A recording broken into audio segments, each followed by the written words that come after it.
天啊，这到底要怎么弄出来？我觉得很不妙。我就是个贪得无厌的女人。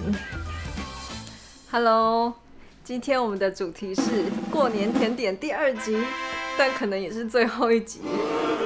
因为我已经想不到有什么过年甜点可以做了。这支片是在元宵节之前拍摄的，但是剪完上片可能已经是端午节之后了吧，反正就这样子，你知道的。平常要工作，然后假日拍片跟剪接会比较辛苦一点，还请大家见谅。所以如果你喜欢这部片的话，请帮我按个赞，谢谢。首先我们要来介绍的是今天的主角——开运年糕。看这个红彤彤的造型，还有金童玉女。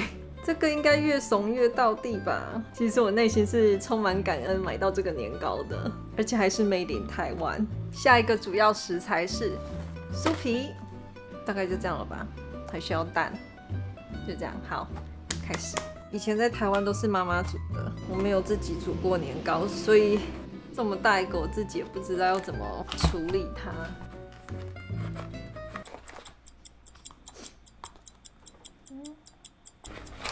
靠，我该不会开了老半天，这影片一大半都在看我开这个东西。好嘞，开了，打开。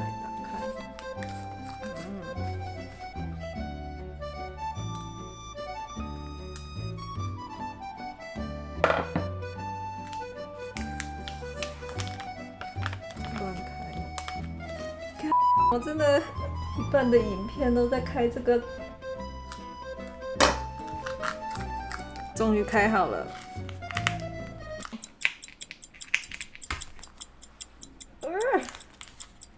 天啊，这到底要怎么弄出来？救命！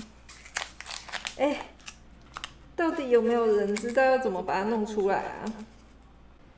我觉得我们这个今天又要做到晚上了。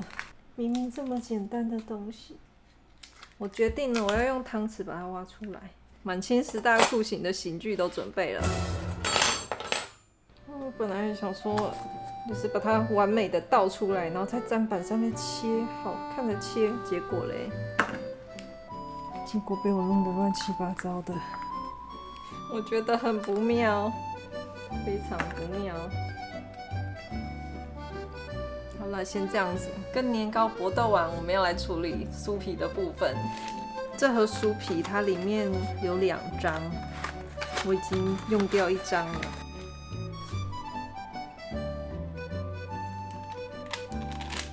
OK， 好的，那我现在就要来，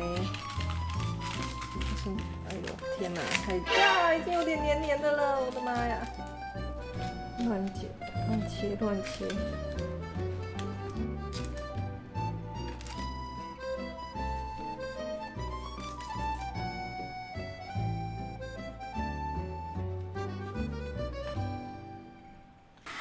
然后这个就是把它放进去的样子，感觉手脚要快一点呢，因为酥皮它已经有点干掉了。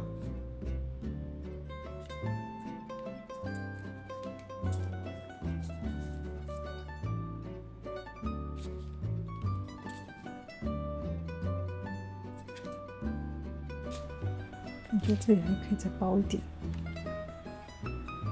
乱塞。我就是个贪得无厌的女人。没有很好看，救命啊！而且它边边都干掉了，我的妈呀！再来，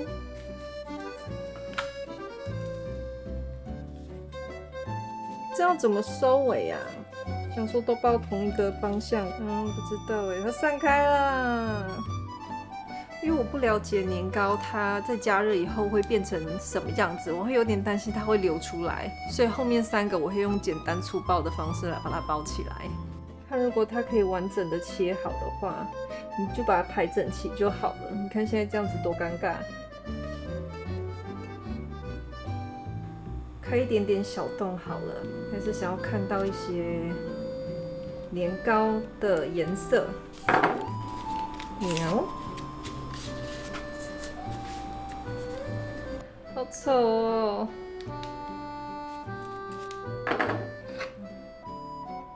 用叉子把旁边压紧。谢谢大家看我胡搞瞎搞。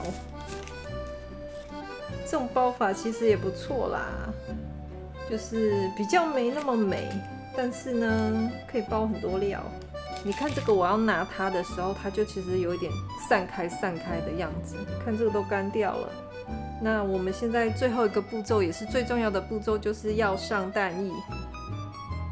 这样子烤出来的时候，外皮就看起来会比较漂亮。希望加一点蛋液以后，它会粘得比较紧。又录到晚上了，烤箱预热400度，是美国这边的温度，华氏400度。那我们现在就把上完蛋液的年糕拿进烤箱。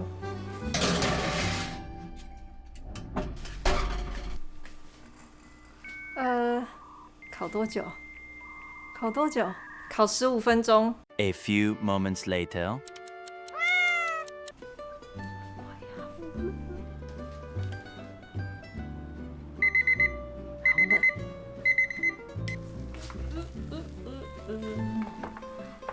好，如预期的年糕就从洞洞流出来了，但是看起来还是蛮好吃的啦。我们用另外一种包法的话是 hold 得住的，这种花式包法还蛮美的。那我们就来试吃看看中间的，希望不要太烫。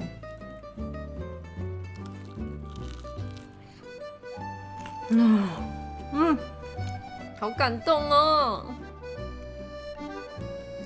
过年的味道，好吃好吃。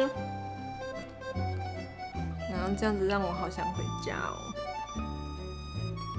我以前喜欢吃的年糕是炸年糕，就是年糕外面裹一层面粉，然后拿下去炸。像这种酥皮的口感有一点类似炸年糕。那至于有什么需要改良的呢？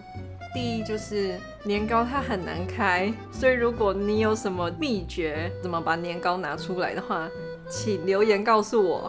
然后第二就是酥皮好像还蛮容易干的，所以最好是旁边放一碗水，然后时不时的给它沾一下，这样子我再把它包的时候会粘得比较紧一点。简单粗暴的包法其实也不错，就是一是你可以加很多的年糕，然后二是它不太会爆开，第三个优点就是它其实可以膨得很大，厚薄是有差别的。那就是今天的过年甜点酥皮年糕，推荐给大家。虽然可能已经是端午节了，拜拜。